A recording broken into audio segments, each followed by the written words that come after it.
warahmatullahi wabarakatuh.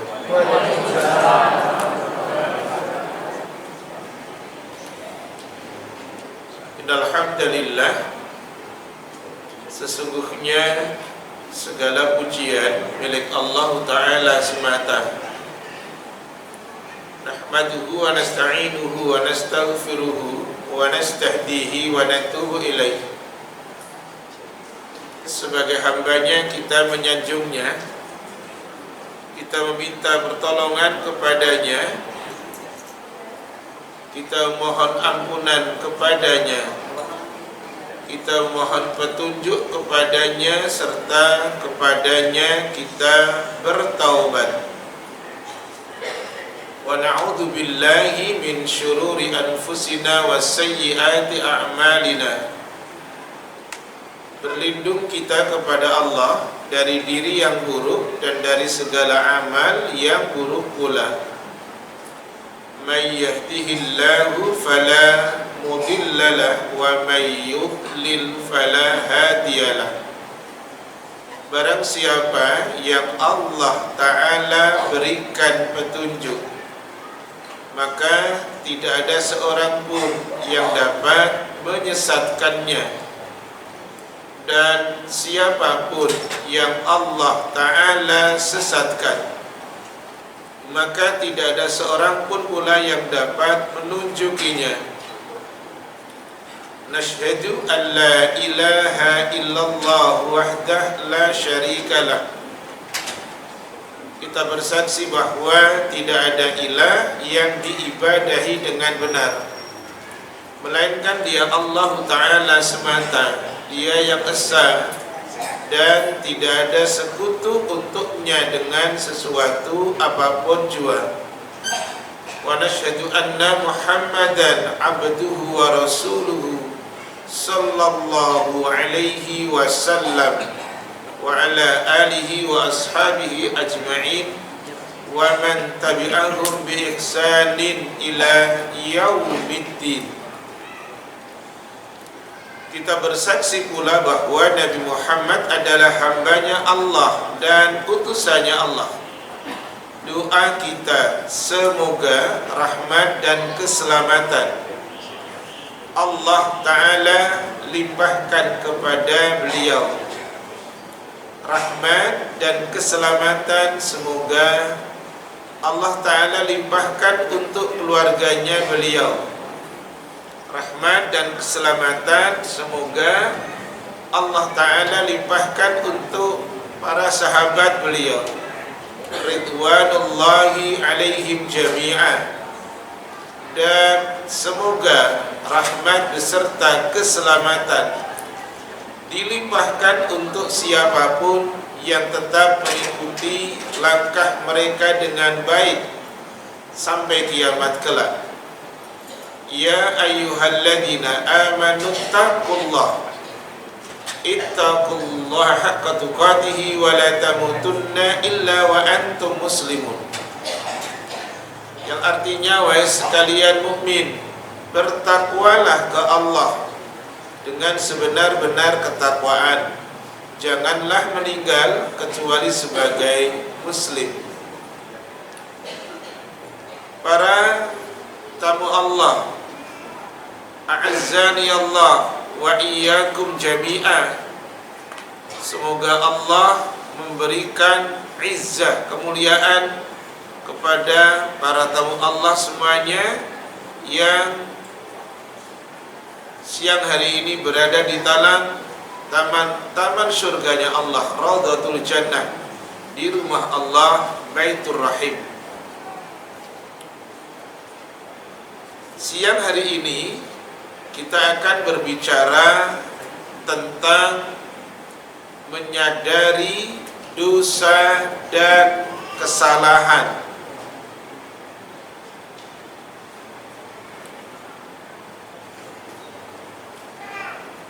Anak awali dengan menyampaikan demikian, bahwa manusia adalah ciptaan Allah, makhluk yang terbaik.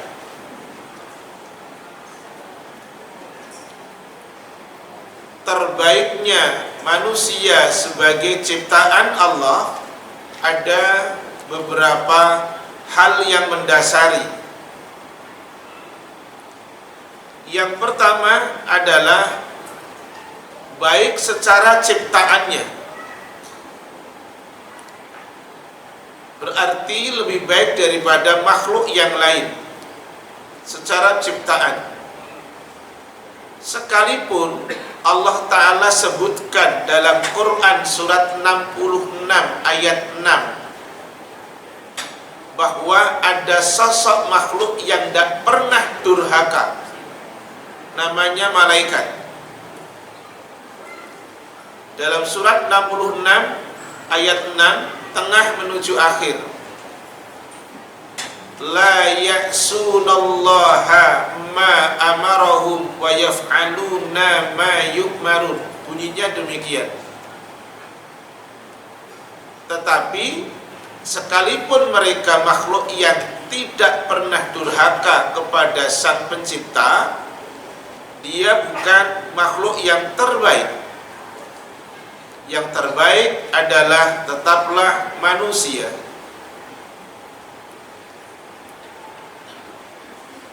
Dasarnya yang pertama, diciptakan dengan bentuk, rupa, fisik yang terbaik. Dalilnya suratnya 94, ayatnya ayat yang bukan 94, suratnya 95, ayatnya 4. Surat 94 itu surat Al-Insyirah, ini surat At-Tin, surat 95. Laqad khalaqnal insana fi ahsani taqwim. Sungguh kami telah menciptakan manusia dalam bentuk yang sebaik-baiknya. Dalam tafsir Ibnu Katsir, Allah Ta'ala menjelaskan, mufassir mengatakan, ayat 4 surat 95 dijelaskan demikian, wa annallaha ta'ala khalaqal insana fi ahsani suratin. Allah Ta'ala menciptakan manusia dalam bentuk yang paling baik, rupa paling baik. Walaupun ada makhluk lain secara postur tubuh sama, jarinya 5, matanya 2, punya alat kelamin, punya syahwat, tetapi tidak memiliki yang namanya indera, yang namanya hati, tidak punya hati nurani, tidak punya, hanya memiliki insting. Jarinya 5, kakinya 2, tangannya 2. Bahasa Arabnya al-kirdu, monyet. Tidak ada orang mengatakan si monyet itu lebih ganteng daripada si Badrun, tidak ada. Si monyet itu lebih cantik daripada Maisarah, tidak ada. Tetap cantikan Maisarah, cantikan Zainab, gantengan Badrun, gantengan Harun. Walaupun secara postur sama. Baik, Anda lanjutkan. Lah ya nggak tahu kenapa tadi tahu begini. Nah, lanjut nomor 2. Manusia dikatakan, saya jauhkan. Manusia dikatakan makhluk yang terbaik. 1, secara ciptaan terbaik. 2, manusia makhluk yang diberikan panca indera. Monyet punya, tapi tidak punya hati nurani. Manusia satu-satunya makhluk yang memiliki itu. Allah Ta'ala ciptakan, Allah Ta'ala informasikan dalam Al-Quran suratnya 16 ayatnya 78. Ini di depan anak ini ada Tauhid TV yang biasanya beliau menampilkan surat dan hadis nanti, tapi katanya tidak ada laptop satu ya Mas ya? Tidak apa-apa, udah. Yang penting antum klik aja. Suratnya 16 ayatnya 78. Wallahu akhrajakum min butuni ummahatikum la ta'lamuna syai'a wa ja'ala lakumus sam'a wal absara wal af'idah la'allakum tashkurun. Allah telah mengeluarkan kalian dari perut bunda kalian. Dulu kalian tidak ngerti apa-apa, kemudian dikasih alat untuk tahu apa-apa. Alat itu namanya indera pendengaran. Alat itu namanya indera penglihatan. Jadi tidak usah heran kalau ada anak kecil usia 2 tahun sudah bisa menirukan gerakannya orang tua, karena alatnya sudah dikasih. Jadi kalau ada orang yang sudah tua bilang tidak tahu, berarti tidak memanfaatkan alat secara benar. Anak ulang kata itu untuk siapapun antum para tamu Allah yang di dalam taman surganya Allah. Alat itu tadinya tidak ada, kemudian dikasih alat supaya tahu. Di dalam Al-Quran disebutkan 2 alat itu, indera pendengaran dan indera penglihatan. Jadi informasi dari luar orang akan tahu. Jadi kalau ada nanti manusia mengatakan saya sudah tua tidak bisa, berarti sama saja mengingkari alat yang sudah Allah kasih. Soal masalah lemot, soal masalah lama maksudnya itu soal nomor 21. Loh ya toh, yang penting dimanfaatkan dulu alatnya. Usia 76 dengan usia 26 ya beda. Usia 16, usia dengan 66 ya beda. Usia 16 ngapalin ayat cepat. Usia 76 ngapalin ayat lama, ya wajar. Tapi masalahnya antara yang 16, antara yang 26 dengan yang 76 sama-sama manfaatkan alatnya enggak? Itu yang jadi masalah. Tapi di ayat 78 surat 16 tidak hanya indera pendengaran dan penglihatan. Satu-satunya makhluk diberi yang namanya hati nurani, al-afidah,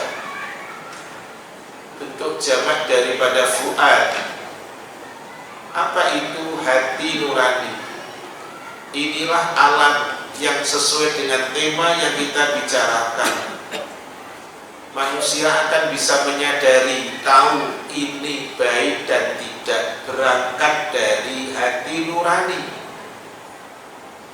Jadi kalau seorang akademisi namanya Rocky Gerung hafidhahullah, dia pernah, saya pakai doa tuh, walaupun dia seorang yang orang yang orientalis, saya pakai doa. Pak Rocky Gerung pernah bilang begini kan di TV, pakai akal warasmu. Nah sekarang saya pakai bilang bukan akal waras, pakai hati sehatmu. Karena dengan hati yang sehat manusia akan tahu. Kok bisa begitu Ustaz? Iya, seorang ulama besar namanya Al-Imam An-Nawawi rahimahullahu ta'ala, pengikut madhabnya Imam Asy-Syafi'i, lahir di desa Nawa. Seorang ulama besar namanya Ibnu Rajab Al-Hambali rahimahullah, salah satu karyanya adalah kitab Jami'ul Ulum wal Hikam. Karyanya Imam An-Nawawi banyak. Beliau mengatakan al-qalbu huwa malikum, hatinya bapak ibu itu raja. Wal a'dha'u hiya junudun, anggota badan selain hati itu tentaranya hati. Lah tentara itu derek kepada raja. Al-qalbu huwa malikun, hati itu raja. Wal a'dha'u hiya junudun, anggota badan yang lain adalah tentaranya. Jadi orang akan tahu ketika menggunakan ini apa hatinya. Baik. Kemudian di dalam ayat yang lain, kalau tadi ayat 78 suratnya 16, mudah-mudahan kamu bersyukur. Pertanyaannya, apakah banyak yang bersyukur? Saya jawab enggak. Satu dalilnya, suratnya surat yang ke-34 Sabah ayatnya 13 di ujung ayat. Surat Sabah, surat 34, ayat 13 itu berbicara tentang kisah Nabi Daud dan Nabi Sulaiman. Sulaiman itu keturunan Nabi Daud alaihissalam. Tapi di ujung ayat 13 surat 34, Allah Ta'ala bilang begini, qalilan wa qalilum min ibadiyasy syakur. Anak ulang, di surat 34 ayatnya 13 di ujung ayat Allah bilang wa qalilum min ibadiyasy syakur, sedikit sekali dari hambaku yang bersyukur. Sekarang saya tunjukkan yang spesifik dengan organ kita, pendengaran, penglihatan, dan hati. Al-Quran suratnya surat 67. Surat apa itu 67?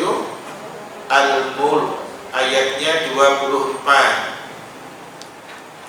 Allah Ta'ala sampaikan demikian, Qul huwallazi ansha'akum wa ja'ala lakumus sam'a wal absara wal afidah qalilan ma tashkurun. Allah yang menciptakan kamu, Allah berikan kamu indera pendengaran, Allah berikan kamu indera penglihatan, Allah kasih kamu hati yang makhluk lain tidak punya. Malaikat makhluk yang hebat tidak punya, binatang tidak punya, semua tidak punya. Hanya manusia yang diberikan al-afidah. Tapi kata Allah, qalilan ma tashkurun, sedikit sekali manusia yang bersyukur. Saya tambahkan akibat sedikit bersyukur. Orang marah kalau dibilang begini, kamu lebih jelek daripada hewan. Orang marah itu. Tapi kalau yang bilang Allah, jangan marah. Akibat apa tadi? Sedikit bersyukur. Suratnya 7 ayatnya 179. Jangan kalau nulis jangan cuma begini loh. Ini belum jauh ini. Kalau nulis jangan begini loh. 7.2179. Jangan cuma gitu loh. Nanti ditulis jam 10, jam 12 dibaca tos clear day. Nah, ya. Jadi kalau nulis 7.2179 isinya apa? Karena ada jamaah ibu-ibu yang ketika dipinjam catatannya bilang begini, afanku yang bisa baca cuma saya sendiri. Itu, ini kan belum jauh lah melangkahnya. Baik. Di surat 7 ayat 179 itu isinya, kami masukkan ke dalam jahanam kebanyakan dari jin dan manusia. Mereka Mereka memiliki, sudah saya lihat ayatnya, mereka memiliki hati tapi tidak dipakai untuk memahami akan ayat-ayat Allah. Mereka memiliki kedua mata tapi tidak dipakai untuk melihat tanda-tanda kebesaran Allah. Mereka memiliki kedua telinga tapi kedua telinganya tidak dipakai untuk mendengarkan kebenaran. Kata Allah, mereka seperti binatang ternak. Padahal jenengan di awal tadi sudah dikasih tahu Allah, sudah dikasih tahu Allah, manusia makhluk yang the best. Sak ganteng-gantengnya sapi masih gantengan menungso. Bener. Sak ayu-ayune sapi wedok, bahasa Arabnya Al-Baqarah, masih gantengan maaf badrun. Bener. Tapi dalam ayat ini Allah menggunakan kata ulaika kal an'am bal hum adall. Jadi secara value di mata Allah lebih jelek dari binatang ternak. Nah, tadi saya ulang dari surat 16 ayat 78, kamu dikasih 3 alat untuk tahu, benar, untuk tahu dan untuk faham. Anak ulang dari 1678 tadi, perangkat yang kedua, dikasih alat untuk tahu dan dikasih alat untuk bisa ngerti yang namanya hati. Tetapi suratnya 67 ayatnya 24 ternyata sedikit yang bersyukur. Ataupun surat 34 ayatnya 13, sedikit banget hambaku yang bersyukur. Lalu Allah bilang begini di surat 7 ayat 179, ternyata akibat sedikit banget bersyukur, mereka seperti binatang ternak, bahkan lebih jelek lagi. Ana tunjukkan tafsirnya para tamu Allah.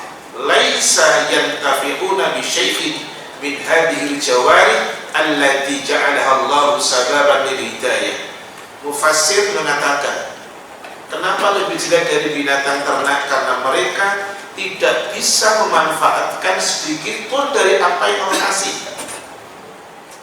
untuk tadi, untuk menjemput akan hidayah Allah. Nomor 3, kesempurnaan manusia. 1, makhluk the best. 2, punya alat untuk ngerti dan dikasih satu materi oleh Allah untuk faham, namanya al-qalbu. Baik, lanjut. Yang ketiga, manusia diberikan guidance book, buku petunjuk hidup. Adakah makhluk lain yang dikasih? Tidak ada. Malaikat tidak punya, binatang tidak punya, hanya manusia yang diberikan alat untuk hidup. Apa itu alat untuk hidup? Namanya Al-Quran. Namanya Al-Quran. Dalilnya mana? Dalilnya adalah surat yang ini, salah satu dalil aja. Al-Quran surat yang kedua ayatnya 185. Satu paket dengan ayat puasa. Ayat puasa itu 183, 184, 185, 186, 187. 183 wajibnya puasa. 184 kalau tidak kuat ganti hari yang lain. 185 bahwa Ramadan itu diturunkan di dalamnya Al-Quran. Al-Quran itu guidance buat siapa? Manusia, human being. Namanya manusia berarti panca inderanya dan hati masih berfungsi. Kalau sudah tidak berfungsi, meninggal, bukan manusia lagi. Ngerti maksud anak? Yang pantas baca Quran, saya ulang, pertanyaan mungkar nakir berat ya. Saya ulang, yuk. Yang pantas baca Quran manusia, yang pantas dibacakan Quran manusia. Kalau sudah namanya mayit, tidak pantas baca Quran. Kalau sudah namanya mayit, tidak pantas dibacakan Quran.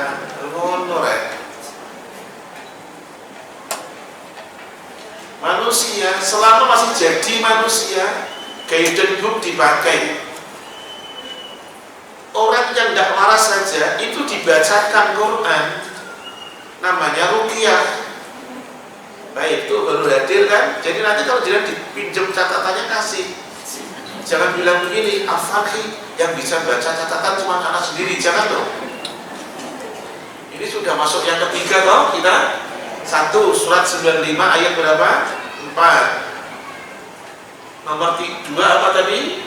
Surat yang ke-16 ayatnya 78, surat 34 ayat 13, surat 7 ayat 179. Nomor 4 adalah manusia, apa tadi nomor 3 sekarang? Manusia diberikan alat untuk hidup oleh Allah.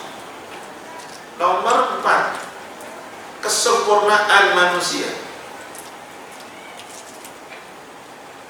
Diberikan agama oleh Allah. Tidak ada itu ceritanya sapi diagomo, tidak ada. Walaupun maaf kakinya 2, maaf punya jambang juga, monyet itu kan punya jambang toh. Bahkan punya simba di dada itu. Saya itu sering beli minoxidil, wak doyok, wak katir, wak diran, wak bagio, nggak tumbuh maaf jambang saya gitu. Nah, monyet itu malah dadanya banyak, rambutnya, sininya banyak, coba wis. Tetapi tidak punya yang namanya agama. Satu-satunya makhluk yang diberikan din adalah manusia. Makhluk lain tidak.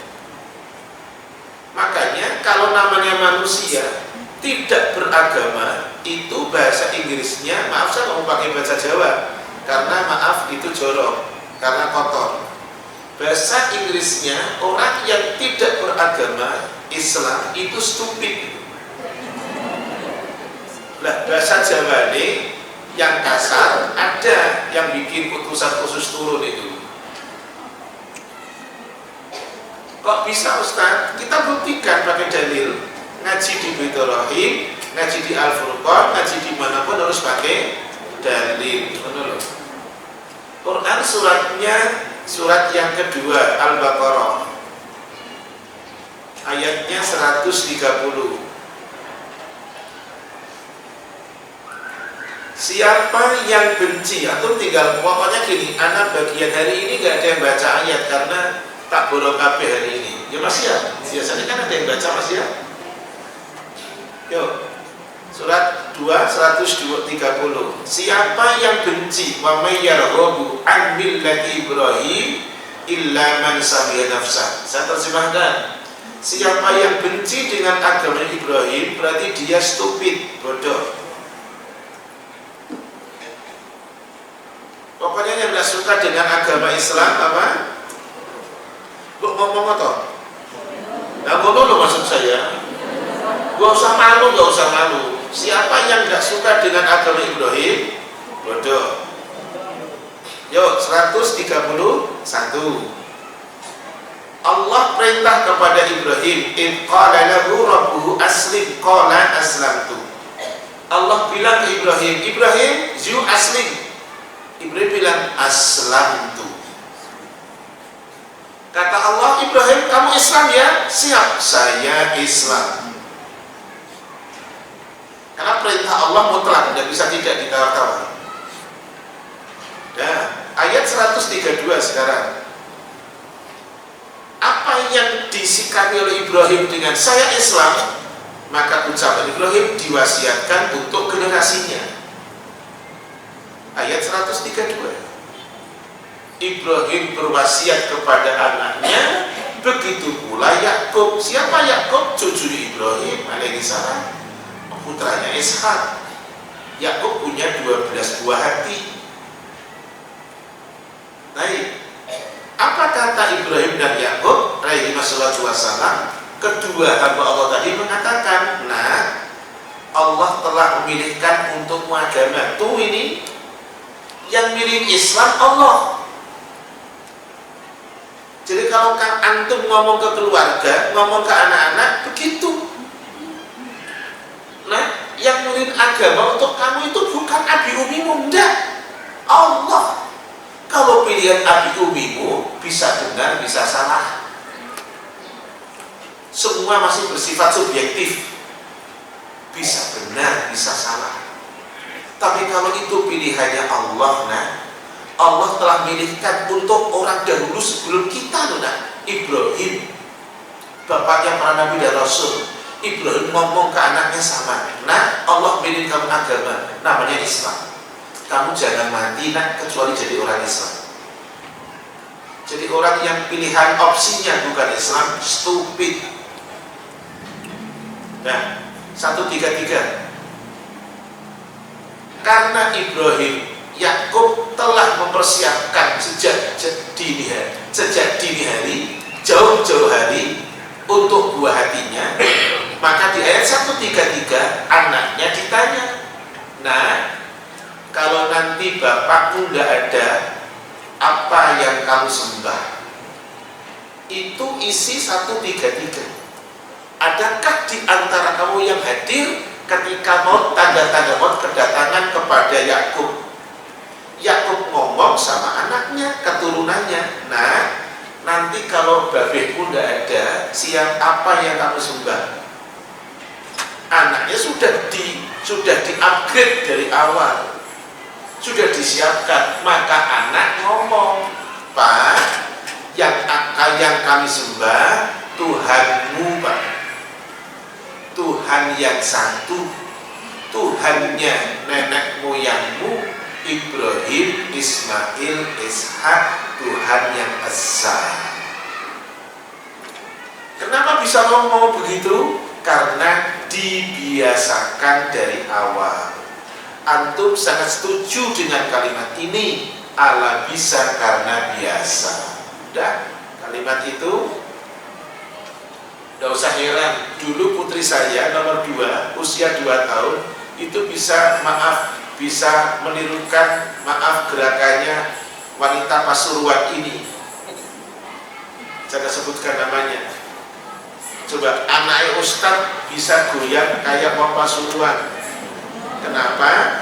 Karena tadi, walaupun tadi di rumah nggak ditontonin, dia nonton ke tetangga. Oh, seperti itu ternyata. Apa yang dipakai? Indra pendengaran, indra penglihatan, dan hati. Baik, nomor 5 sekarang. Sempurnanya manusia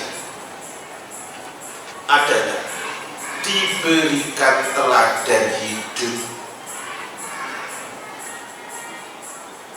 Teladan itu untuk dicontoh. Jadi maaf bahasa Arabnya al-kebanatiyu, kalau punya teladan hidup tidak dicontoh. Saya akan gunakan parameter begini analognya. Di gelanggang samudra di Ancol itu ada beberapa hewan yang dilatih. Siapa pelatih? Instruktur. Hewan yang nggak dilatih nggak akan bisa ngitung 5-10, nggak bisa. Kenapa bisa? Karena sudah terbiasa dilatih. Ada instrukturnya. Kita ini dalam beragama ada teladan hidup. Untuk apa? Bukan ditonton, untuk difahami, dilihat, ditiru teladan hidup itu. Hebatnya kita dikasih teladan hidup. Jadi antum tidak perlu nyari teladan hidup. Kita nggak diperintah untuk mencari, tinggal terima aja pasrah bokohan. Nanti kalau manusia diberikan wilayah untuk nyari teladan hidup, seperti maaf waktu pilkada kemarin, saya senangnya nomor 1, ternyata nggak jadi. Saya senangnya nomor 2, nggak jadi juga. Oh, saya senangnya nomor 3, dia yang jadi. Itu untuk pil wali kota kota Bekasi kota, ya tak? Yang jadikan nomor 3 tak? Kalau nggak salah nomor 1 atau nomor 2? Ibu itu jadikan itu Bekasi itu arti ya. Nah, ya. Nah, waktu pilpres kan gitu juga. Saya senangnya nomor 1, ternyata nggak jadi. Saya senangnya nomor 3, ternyata nggak jadi. Yang jadi nomor 2, yang omong-omong kan gitu. Itulah kalau kita diberikan wilayah kemerdekaan untuk milih. Tapi dalam beragama kita dipilihin teladan hidup oleh Allah. Suka tidak suka mesti diterima. Dalilnya mana? Surat 33 ayatnya 21. Ini harus cepat, ini jam 11 kita selesai ya kan? Bener, aku ngaji nih Al-Furqan itu lebih dari 2 jam ya. Mungkin sampai ngasih waktu aku cuma 1 jam setengah. Izin kepotong tadi, mic-nya belum jadi beres. Udah ya. Yo, surat 33 berapa? 21. Sungguh, pakai Allah menggunakan kata sungguh. Laqad kana lakum fi Rasulillahi uswatun hasanah. Sungguh telah ada untukmu suri teladan yang baik. Dan dalam apa? Dalam beragama. Nah, kita sekarang akan masuk pada tema prolognya. Anda berikan itu, antum ana makhluk yang the best. Posturnya bagus, punya alat untuk ngerti, untuk pintar, punya alat untuk memahami, dikasih agama oleh Allah, diberikan buku petunjuk oleh Allah, diberikan teladan hidup oleh Allah, sempurna. Dah, enggak ada lagi. Sekarang dengan tema kita akan lihat sekarang di dalam hadis, silakan untuk dicatat. Di dalam hadis dari Anas bin Malik radhiyallahu anhu, Rasulullah SAW bersabda, kullu bani Adam khata'un wa khairu khata'in at-tawwabun.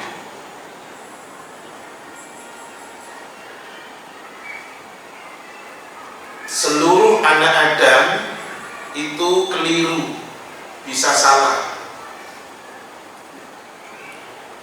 Seluruh anak Adam itu bersalah. Dan sebaik-baik orang yang melakukan kesalahan adalah mereka yang bertaubat. Hadis dikeluarkan oleh beberapa imam. Ada Al-Imam At-Tirmidzi, ada Al-Imam Ibnu Majah, ada Al-Imam Ahmad, ada Al-Imam Al-Hakim rahimahullahu ta'ala. Jadi dalam pelajaran hadis ini, siapapun yang merasa dirinya keturunan Adam tidak mungkin nggak salah. Jadi ngaku salah itu harus, siap salah itu harus, pasti salah, pasti, tidak mungkin tidak. Jadi tidak boleh orang mengaku bersih, tidak boleh. Sebagaimana kata Allah Ta'ala di dalam Al-Quran, suratnya 53, surat An-Najm, ayatnya adalah ayat yang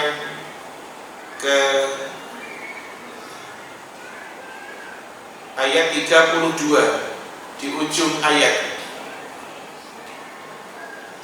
Surat An-Najm surat 53 ayatnya 32. Fala tuzakku anfusakum huwa a'lamu biman ittaqa. Jangan merasa dirinya bersih lah.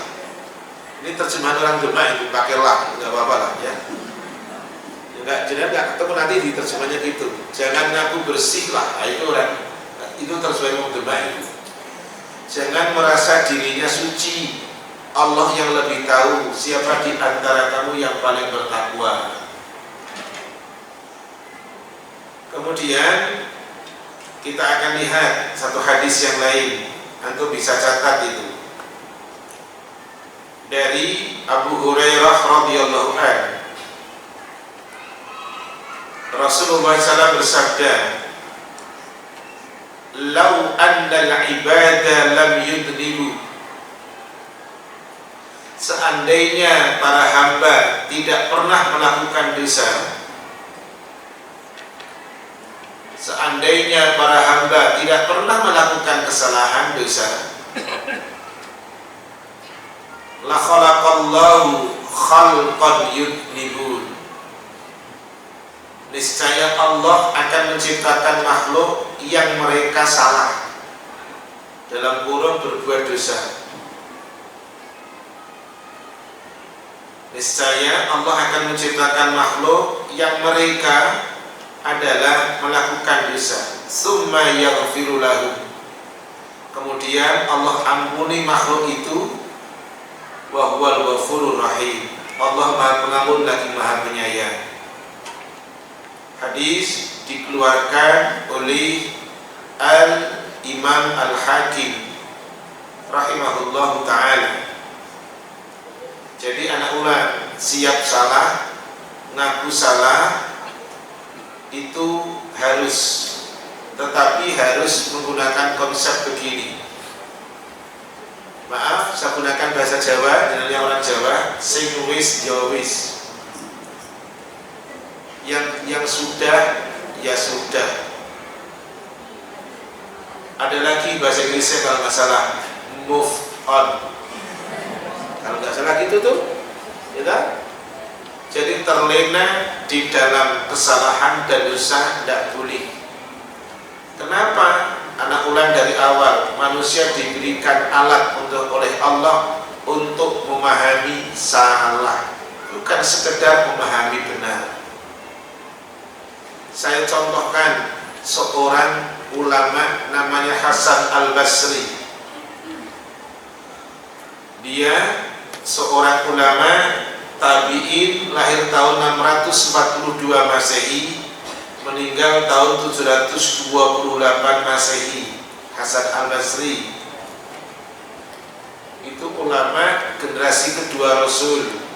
Generasi awal namanya sahabat, generasi kedua namanya tabi'in. Apa yang terjadi pada diri seorang Hasan Al-Basri rahimahullah? Di suatu malam tiba-tiba beliaunya menangis. Anak ulang, tiba-tiba di suatu malam beliaunya menangis. Karena menangis, maka temannya menanyakan, "Limadha tabki?" Kenapa toh Anda nangis? Tapi jangan terus pakai toh loh, jangan ya. Ini uang ranggil ya. Kenapa sih kok kamu nangis? Kata dia, "Bakaitu li'annani faja'at tadakkartu khati'atan." Saya tiba-tiba menangis karena saya tiba-tiba ingat satu dosa yang pernah saya lakukan. Berapa dosa? Satu. Benar. Satu dosa yang pernah dilakukan membuat dirinya menangis. Apalagi gertino dosa, apalagi tiap hari melakukan dosa. Tapi ingat, kita harus lihat juga yang saya sampaikan. Yang hari duduk di sebelah depan jenengan, belakang, kanan, kiri loh, jangan tengok tuh. Itu wajah-wajah yang rentan dosa loh.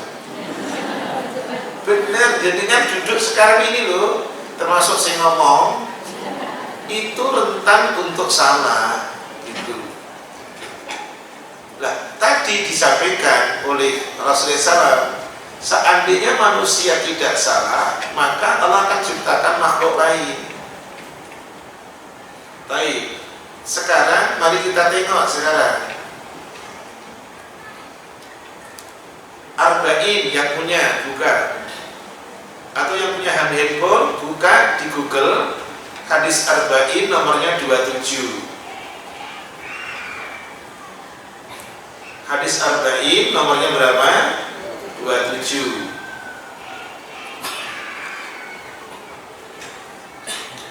Ada 2 hadis di situ, ya. Satu sudah ketemu ya. Satu hadis dari Wabisah bin Ma'bad radhiyallahu anhu.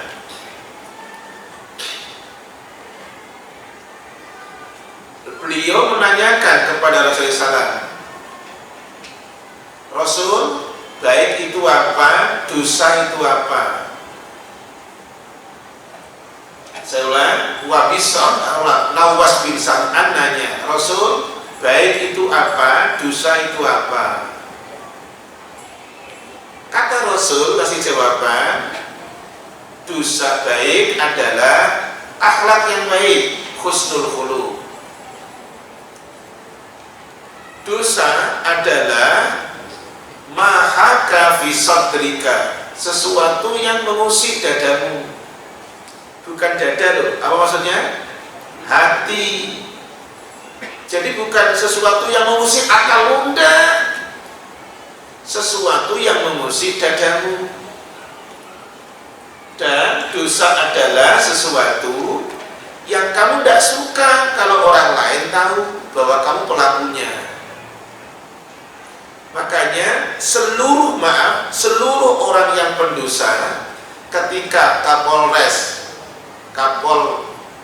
Kapolda melakukan press conference itu, dia kalau sudah pakai rompi orange itu mukanya nunduk, tandanya apa?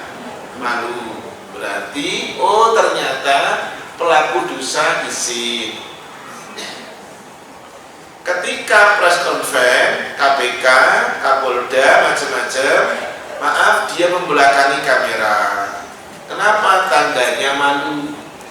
Jadi pendosa awalnya malu. Siapapun, tidak usah yang tidak usah yang sudah balik lah, tidak usah, saya tidak akan bicara balik, yang belum balik saja. Nanti bulan Maret itu insya Allah mulai Ramadan, putra putri jenengan yang belum balik lagi belajar puasa lah. Itu saja, waktu siang hari mau buka kulkas itu, tandanya mengambil minuman dingin, itu belum balik. Itu nengok kanan, nengok kiri, bapak ada. Itu tandanya apa? Dia sebenarnya sebenarnya dia tadi takut dengan siapa? Bukan dengan Allah, takut dengan bapak ibunya. Karena kan nanti ketika ketahuan gini, gitu kan orang tuanya. Ingat jangan dipukul loh. Minum ya. Gitu. Artinya apa? Bahwa dia malu. Jadi mestinya yang sudah balik jauh lebih malu. Nah, lanjut hadis kedua di nomor 27. Dari Wabisah bin Ma'bad radhiyallahu anhu. Rasul menanyakan, kamu mau menanyakan tentang dosa dan baik ya? Kata dia, iya ya Rasul. Tapi apa yang dikatakan Rasulullah SAW kepada Wabisah bin Ma'bad radhiyallahu anhu beda dengan yang disampaikan Nawas bin Sam'an. Di hadis nomor 27 untuk Wabisah, Rasul pakai diplomatis banget. Istafti qalbaka, mintalah fatwa pada hatimu.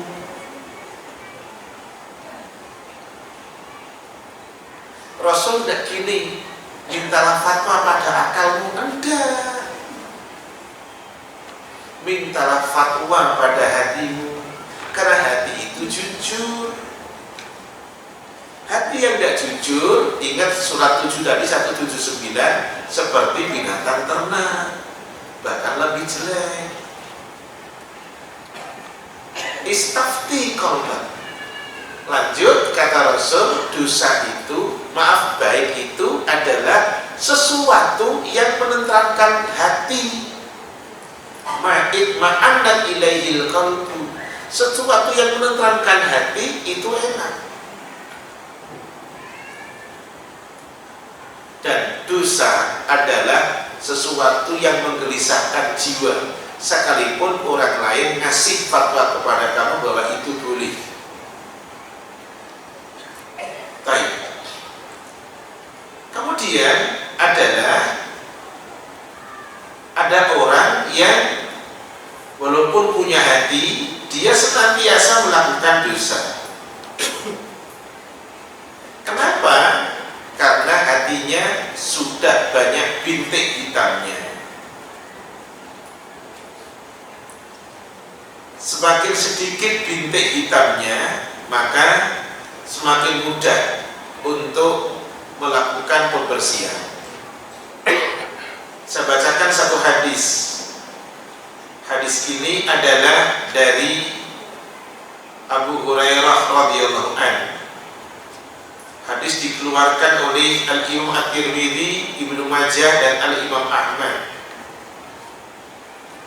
Kata Rasulullah SAW, sesungguhnya apabila seorang mukmin melakukan dosa, innal mu'mina idza adnaba, manakala seorang mukmin melakukan dosa, maka akan terjadi bintik hitam di dalam hatinya.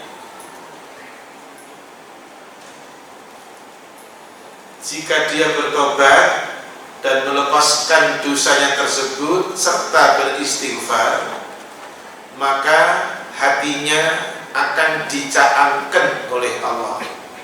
Ini bahasa Sunda itu Pak, dicaangkan. Apa itu Pak? Wah, diterangkan tuh. Bahasa Sunda saya udah beres nih kayaknya. Orang kalau tadi membersihkan hatinya dari karat, istighfar dan bertobat, hatinya akan dibersihkan oleh Allah, kata Rasul.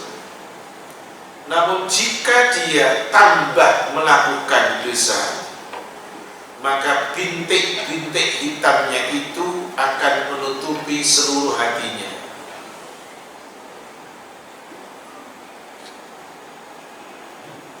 Baik. Maka bagaimana solusinya? Solusinya tadi di hadis awal, seluruh anak Adam itu berbuat salah, dosa. Sebaik-baiknya adalah mereka yang bertaubat kepada Allah Ta'ala. Seorang ulama yang bernama Al-Imam An-Nawawi, lahir tahun 631 Hijriah, wafat tahun 676 Hijriah. Beliau mengatakan, at-taubatu wajibatun. Tobat itu wajib untuk seluruh dosa. Fa in kanat al-ma'siyatu bainal 'abdi wa bainallahi ta'ala la yata'allaqu bihaqqin adamiyyin falaha thalathatu syurutin. Apabila maksiat atau dosa terkait antara hamba dengan Allah yang tidak terkait dengan anak Adam, maka syaratnya taubat 3. Tiga ini include ya Bapak Ibu para tamu Allah. Yang pertama adalah ayyuqli'a anil maksiyah, berhenti dari maksiat. Jadi kata stop itu harus. Yang kedua, ayyandama ala fi'liha, menyesali apa yang pernah dilakukan.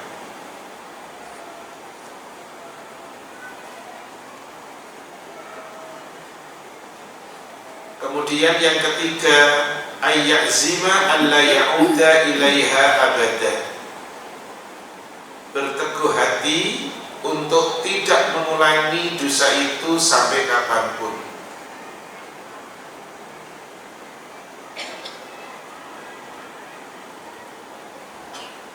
Inilah yang dimaksud menyadari kesalahan, berhenti, menyesal, dan untuk tidak mengulangi sampai kapanpun. Siap salah, iya, tapi bukan berarti terlena dengan kesalahan. Ngaku salah, iya, tapi bukan berarti terlena dengan kekeliruan. Benar. Harus tadi poin yang ketiga, berteguh hati untuk tidak mengulangi sampai kapanpun. Dalilnya mana? Suratnya 3 ayatnya 135.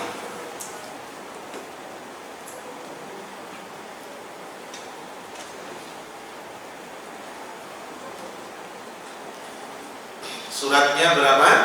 3 ayatnya 135. Dan orang-orang akan pakai satu dari 133 deh. 133, bersegeralah untuk menggapai ampunan Allah dan surga yang seluasnya seluas langit dan bumi disediakan bagi orang yang bertakwa. Ayat 134, yang menafkahkan hartanya di waktu lapang maupun sempit, yang menahan amarah dan memaafkan orang lain. Ayat 135, dan orang-orang yang melakukan perbuatan keji serta mendolimi dirinya sendiri. Kemudian dia sadar siapa yang bisa memberikan ampunan kalau bukan Allah Ta'ala semata. Dan mereka tidak mengulangi lagi. Walam yusirru ala ma fa'alu wa hum ya'lamun. Dan mereka tidak mengulangi itu sampai kapanpun. Akan ana berikan kata-kata ini yang mesti antum catat. Salah tobat itu tidak mesti diawali dengan salah. Kata-kata itu, membaca istighfar tidak mesti diawali dengan keliru. Walaupun kita manusia yang rentan punya potongan keliru dan salah. Aku pakai bahasa potongan, itu orang Jawa itu. Walaupun kita, maaf, tipe manusia yang rentan untuk dosa dan salah. Tapi yang harus kita pahami adalah beristighfar dan bertobat tidak mesti diawali dengan keliru. Karena jangan saya muncul mindset begini, istighfarku nanti ketika aku sudah salah, tobatku nanti ketika aku sudah keliru. Nah, satu itu ya, tobat, istighfar tidak harus diawali dengan keliru dan dosa. 2, tobat yang kedua tidak batal akibat bukan tobat yang kedua. Tobat yang pertama tidak batal akibat melakukan dosa untuk yang kesekian kalinya. Ngerti maksud Anda? Tadi awalnya dia salah, kemudian bertobat, kemudian salah lagi, kemudian bertobat lagi. Tobatnya yang pertama tidak menjadi gugur akibat kesalahan yang kedua atau seterusnya. Jangan kemudian punya mindset begini, kalau begitu Ustaz, kalau ajaran Islam begitu, berarti kita boleh bermain-main dengan istighfar dan tobat dong. Saya akan tanya, kalau orang yang punya ilmu al-ngayariyu wal-motodiyu seperti itu, saya akan tanya dong, saya balik bertanya, siapa yang menjamin kalau kamu habis salah dan dosa, kamu tetap masih hidup? Kan itu pertanyaan besarnya. Siapa yang jamin kamu akan bermain-main dengan istighfar dan tobat? Siapa yang jamin kamu habis salah, kamu gak meninggal? Atau siapa yang jamin kalau kamu habis benar, kamu tidak meninggal? Gak ada yang menjamin. Tidak ada yang menjamin. Karena saya punya contoh dua-duanya itu. Dan itu dua-duanya di lapas, lembaga pemasyarakatan. Karena saya aktif di lembaga pemasyarakatan. Baik, maka jangan bermain-main dengan itu. Kenapa? Sang teladan kita siapa namanya? Rasulullah SAW itu makhluk yang dikatakan oleh istri beliau, yang cerita istri beliau siapa? Aisyah radhiyallahu anha. Rasul, sungguh dosamu yang lalu dan yang akan datang sudah diampuni. Atau seperti yang Allah nyatakan dalam surat 48. Surat apa? Surat apa? Kayak pertanyaan mungkar nakir ya. Surat 48, surat apa? Al-Fat. Ayatnya cuma 29 toh. Di ayat yang kedua Allah bilang begini, dosamu yang lalu dan yang akan datang sudah, kan awal ayat ini, inna fatahna laka fathan mubina liyaghfira laka Allahu ma taqaddama min dhanbika wa ma ta'akhkhar. Itu dosa Muhammad yang lalu yang akan datang sudah diampuni. Tapi apa yang terjadi untuk diri beliau? Di dalam kitab Riyadhus Shalihin, nomor hadis berurutan 13 dan 14. Satu, hadis nomor 13 dari Abu Hurairah radhiyallahu anhu, dikeluarkan oleh Al-Imam Muslim. Rasulullah itu bersumpah, saya istighfar dan bertobat dalam sehari lebih dari 70 kali. Siapa dia? Teladanku. Dua, hadis nomor 14 dari sanadnya Aghar bin Yasar Al-Muzani radhiyallahu anhu, dikeluarkan pun oleh Al-Imam Muslim. Kata beliau, Rasul mengajak manusia, ayyuhan nas, sekalian manusia, tobatlah kalian kepada Allah dengan tobat yang semurni-murninya. Saya itu istighfar dan saya bertobat dalam sehari 100 kali. Kalimat ini dicatat oleh Abdullah bin Umar ketika Rasul ngaji. Dicatat oleh sahabatnya, sahabat muda itu, anaknya yang pertama Umar punya anak 5, 3 laki-laki 2 perempuan. Dicatat oleh Abdullah bin Umar. Apa? Rasul bilang begini, Allahumma gfirli wa tub alayya innaka antat tawwabul ghafur. Ya Allah, ampuni diriku, terimalah tobatku, Engkau itu Maha penerima tobat dan Maha Pengampun. Siapa yang ngucapin? Sang teladan. Kita boro-boro teladan. Tuh. Jadi sekarang mari, kesempurnaan itu jangan hilang. Ngaku makhluk terbaik, ganteng, ayu.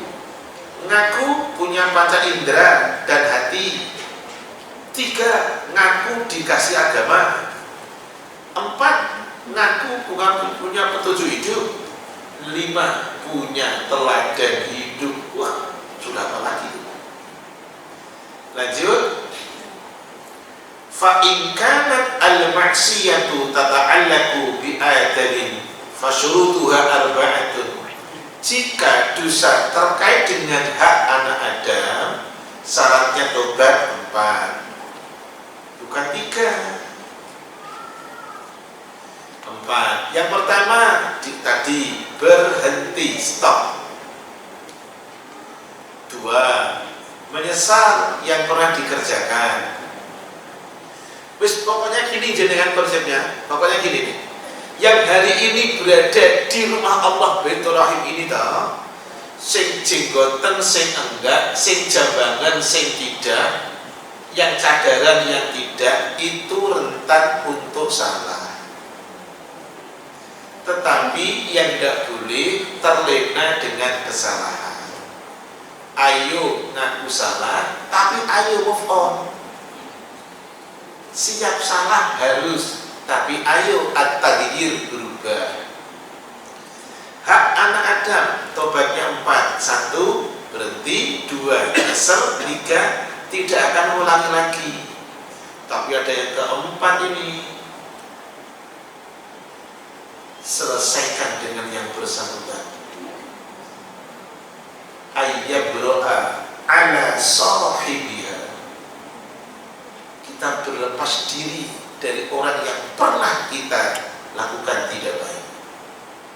Kalau itu, maaf, itu riba, minta kehalalannya. Kalau itu harta, ya minta kehalalannya atau dikembalikan. Gitu. Itu yang keempat. Baik. Selanjutnya adalah yang bisa antum catat ini.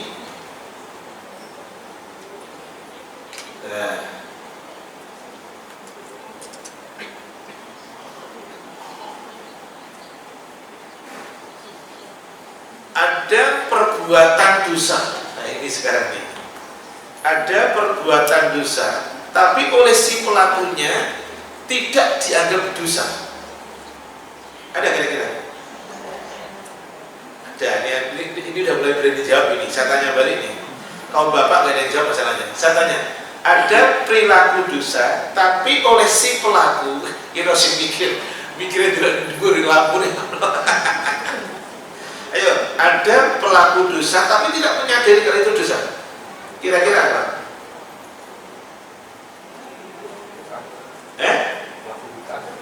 Pintar sampean, Mas. Nyo Mas tak isi Mas, yo mesti Mas minum aku Mas, kena cukup kabeh Mas. Wis Mas kabeh lah Mas, ya Allah Mas ini Mas, ini pinter Mas. Iki lho tak ombe Mas, iki Mas. Pinter ya. Bu panitia, ki kayak hadiah apa lho? Pelaku bid'ah. Karena bid'ah itu dosa. Yang memproklamirkan kata bid'ah Rasulullah SAW. Hadis dari Irbad bin Sariyah radhiyallahu anhu. Wa kullu bid'atin dhalalah wa kullu dhalalatin finnar. Setiap bid'ah itu sesat dan setiap kesesatan itu endingnya neraka. Ini yang antum catat ini sekarang. Dikatakan oleh Sufyan As-Sawri rahimahullahu ta'ala. Sufyan As-Sawri mengatakan al-bid'atu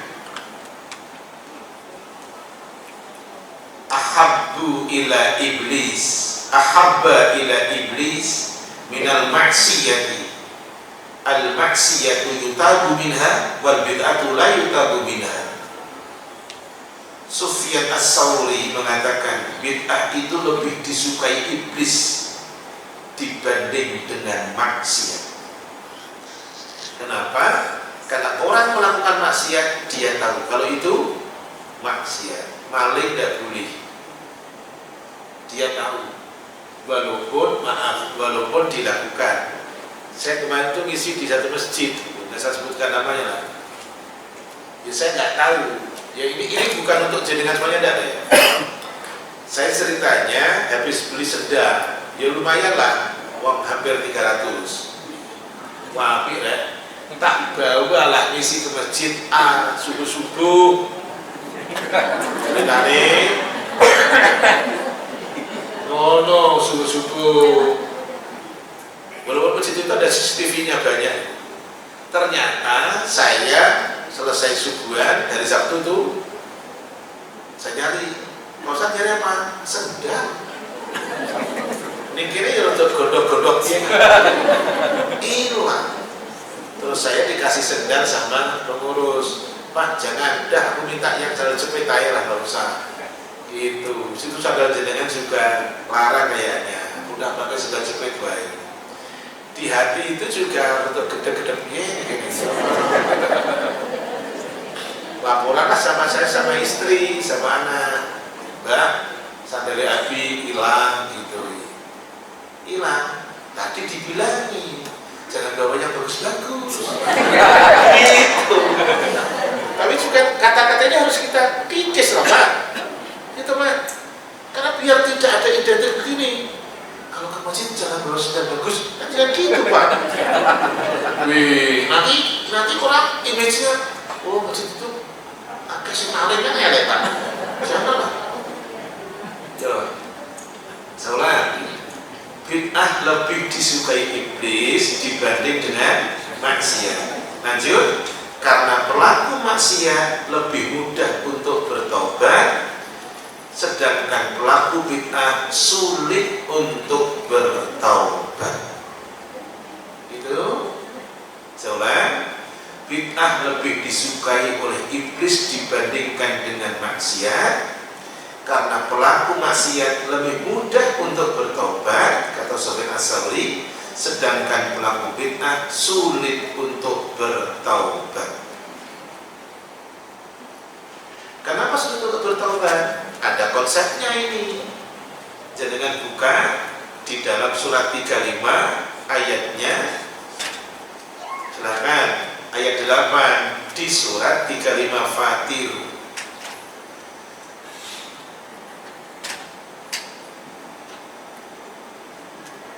Di pangkal ayat Allah Ta'ala sampaikan, sudah ketemu ya, afaman zuyyina lahu su'u amalihi fara'ahu hasanah. Betul kan? Di pangkal ayat ya? Atau di tengah ayat? Pangkal ayat. Siap. Surat 35 ayat 8. Maka apakah orang yang dijadikan setan menganggap baik pekerjaan yang buruk, lalu dia meyakini pekerjaan itu baik? Iya, pekerjaan itu buruk sebenarnya, tapi kalau tadi dihiasi oleh kata-kata setan itu baik, maka dia mengerjakannya. Lanjut, kita akan melihat sekarang adalah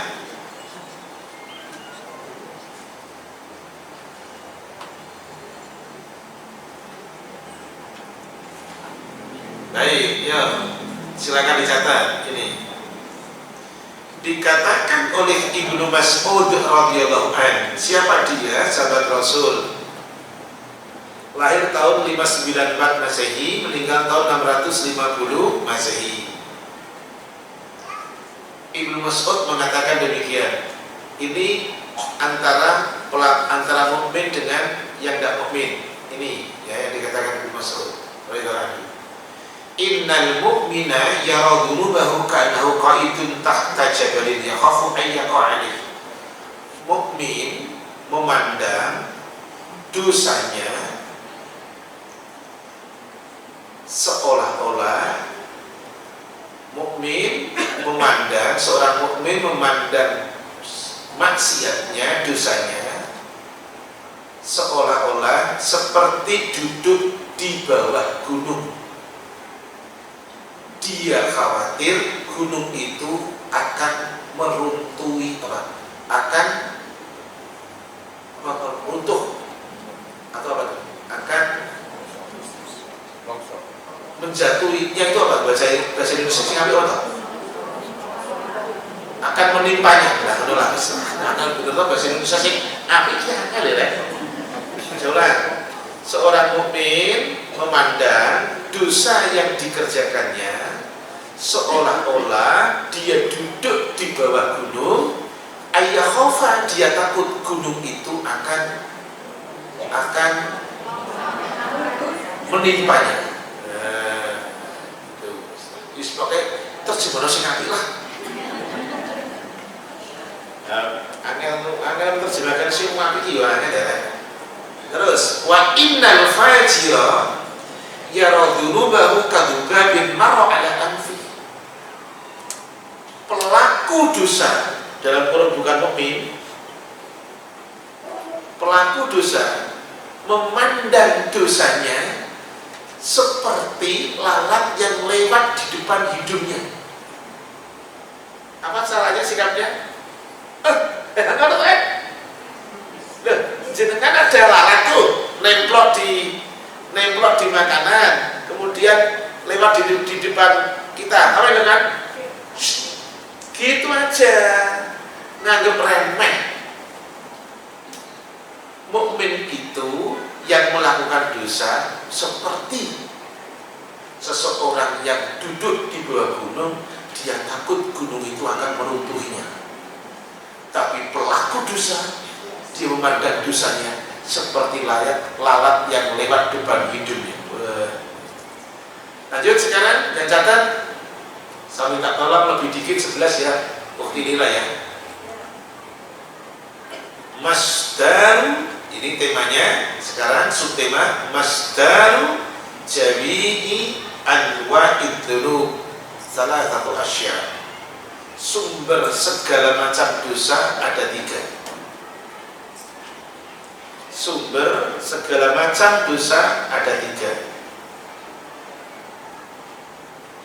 Nomor 1, al-kibr, sombong. Siapa yang sombong awal? Iblis. Surat berapa itu? Apa? Surat berapa? 20. Ayat berapa tuh? Tanggung jawab loh. Loh yang semono. Wani ngomong 20 terus tanggung jawab. Enak ayo. Nah, yuk buka suratnya 7. Surat Al-A'raf ayat yang ke-12.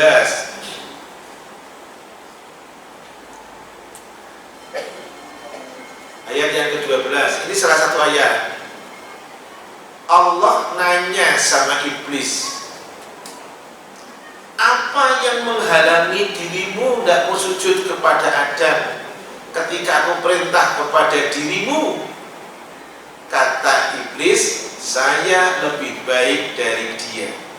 Engkau ciptakan aku dari api, sedangkan engkau ciptakan dari tanah. Jadi sumber awal adalah pelaku dosa adalah kesombongan. Nomor 2, sumber segala macam maksiat adalah al-khirsu, at-toma, bahasa Indonesianya tamak, rakus.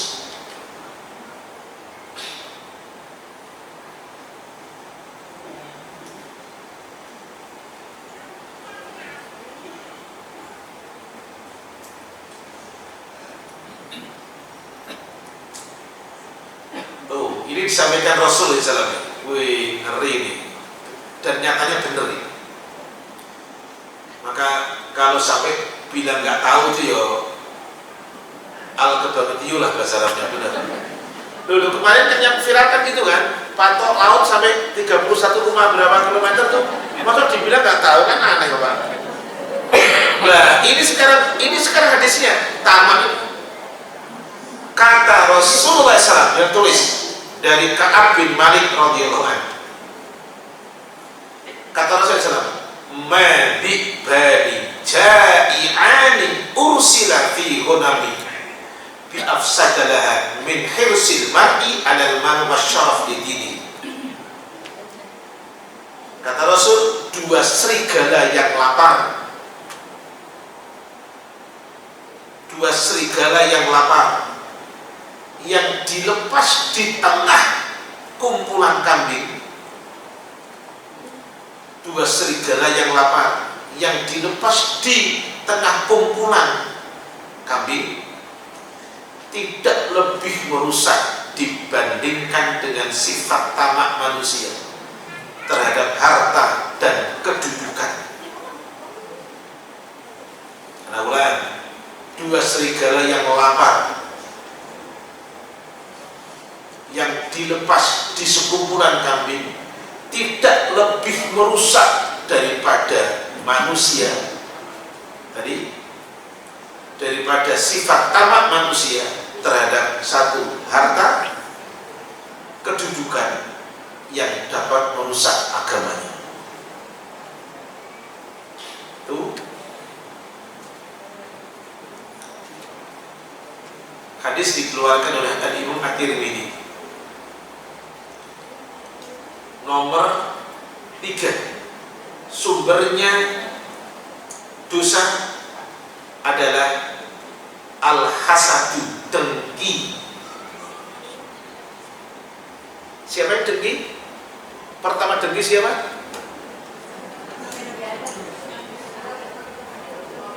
sebentar, ini enggak ibu suaranya enggak jelas, yang jelas saya. Jadi ketahuan mana saya benar, mana saya salah.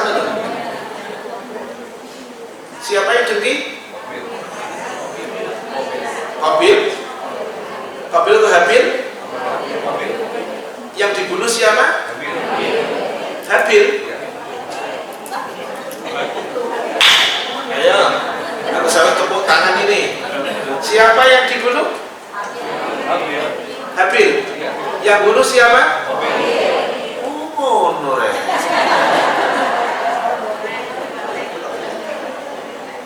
Jenengan buka dalilnya. Di Al-Quran surat yang ke surat Al-Maidah ayatnya 27 sampai 30.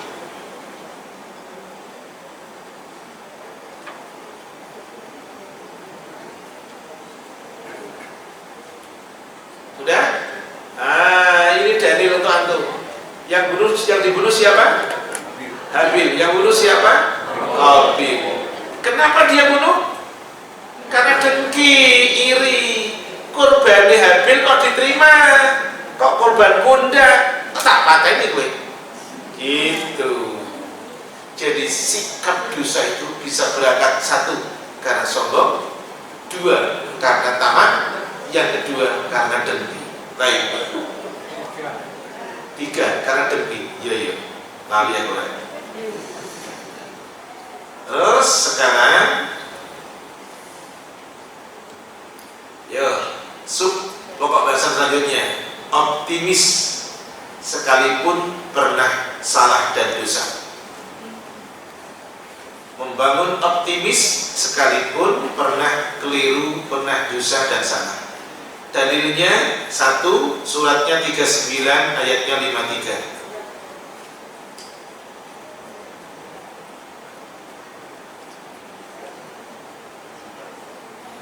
Suratnya berapa? 39 Az-Zumar ayatnya berapa? 53. Katakan Muhammad, wahai hambaku yang melampaui batas, janganlah kalian berputus asa dari rahmat Allah. Allah mengampuni dosa semuanya. Allah Maha Pengampun lagi Maha Penyayang. Jadi tidak ada kata dosa yang tidak diampuni. Yang harus kita bangun dalam mindset kita, di hati kita adalah Allah 100% bukan pendendam. Yang harus ditanamkan ke dalam hati kita, Allah 100% tidak sibuk untuk balas dendam. Yang sibuk untuk balas dendam dan yang sibuk dengan mengatakan tidak aku maafkan, itu makhluknya Allah. Allah konsepnya tidak demikian. Lanjut. Hadis sekarang Arba'in nomornya 42. Jadi dengan klik yang di Google, klik di Google,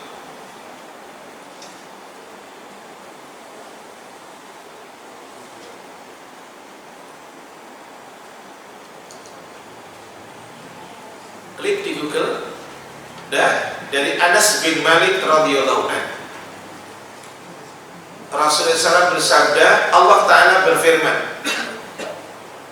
Sudah ketemu ya di Google? Nomor berapa? Arba'in 42. Wahai anak Adam, sungguh selama kamu berdoa dan berharap kepadaku, aku ampuni dosamu yang telah lalu dan aku tidak peduli. Ini yang hadir siapapun kalau menguap mesti ditutup. Walaupun nggak ketok, kelihatan sedikit ketok. Saya takut nanti aku kesedot. Lah iya loh. Jenengan saya ngajar itu masalahnya. Jenengan cari agama manapun, yang ngajari ungkap suruh tutup itu cuma Islam toh. Bener guys. Makanya ada hadisnya, al-atasu minallah wa tasya'u minasyaitan. Bersin itu dari Allah, menguap itu dari setan. Maka nggak ada itu menguap, nggak ada bacaannya. Oh ya Allah,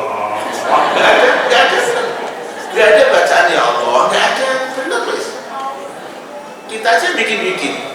Astagfirullah. Nggak ada. Menguap yang menguap, yang penting tutup. Yang ada bacanya bersih. Alhamdulillah. Ngono ya.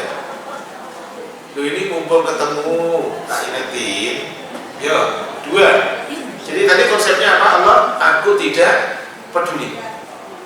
Lanjut. Hai anak Adam, seandainya dosamu sampai setinggi langit, puncak di awan, tapi kemudian kamu mohon ampun kepadaku, pasti aku ampuni. Nomor 3 di hadis qudsi yang dikeluarkan oleh Imam At-Tirmidzi. Hai anak Adam, seandainya kamu datang kepadaku dengan kesalahan sepenuh bumi, lalu kamu datang kepadaku dengan tidak menyekutukan aku dengan apapun, pasti aku ampuni dengan ampunan sepenuh bumi pula. Berarti konsep tadi 100% bukan mendendam. Allah tidak sibuk untuk balas dendam. Semua diampuni. Yang penting bertobat, istighfar. Terakhir yang mesti dicatat, amalan-amalan harian yang dapat menghapus dosa. Nanti gini, yang maaf, ini nggak mungkin saya bacakan hadisnya karena panjang ya. Nanti yang punya di rumah, tapi saya bacakan nggak apa-apa lah. Nanti untuk pembuktiannya jangan buka di kitab Hisnul Muslim ya. Itu kitab kecil itu, Hisnul Muslim itu kitab tentang perisai Muslim. Isinya doa-doa semuanya. Jadi nanti dibuka. Pertama, amalan harian yang menghapus dosa. Dosa kecil ya. 1, membaca ini ketika hendak tidur.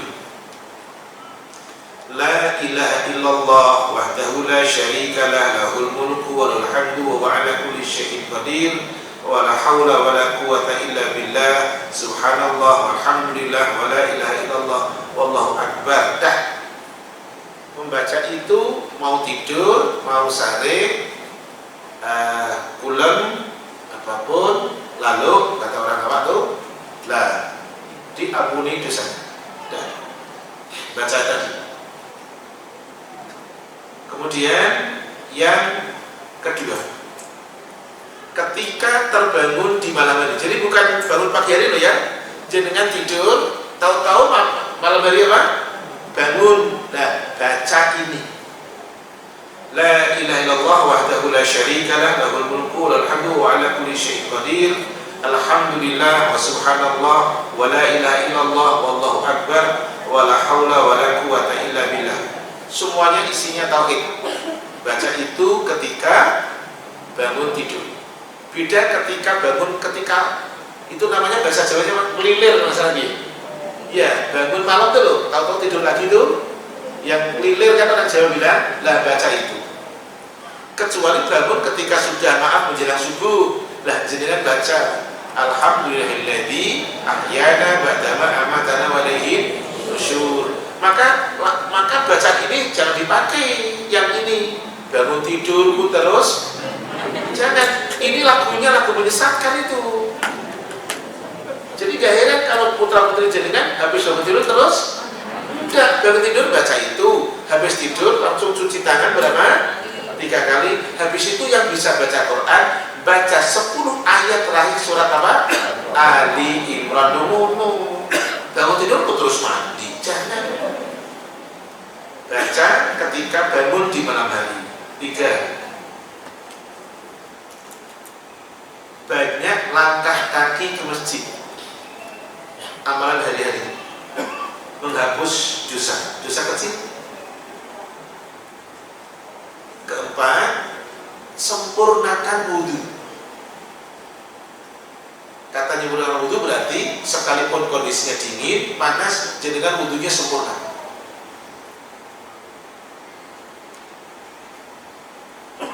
Baik, yang kelima, melaksanakan sholat 5 waktu. Tentu tadi bicara contoh, bicara tempat, bicara waktu, gitu ya. Tapi intinya melaksanakan sholat 5 waktu.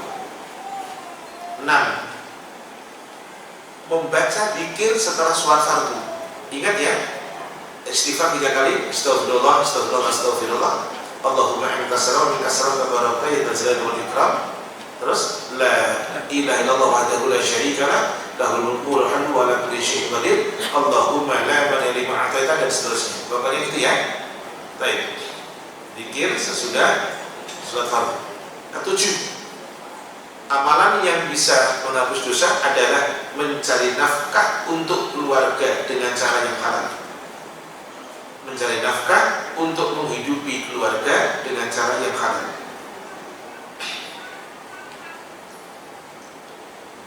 Dan yang terakhir, ke-8 adalah membaca Sayyidul Istighfar. Nah, ini saja yang bisa Anda sampaikan. Afwan, jam 11 lebih 11. Mohon maaf, mudah-mudahan besar manfaatnya. Adakah pertanyaan? Kalau tidak ada, ikhtitam.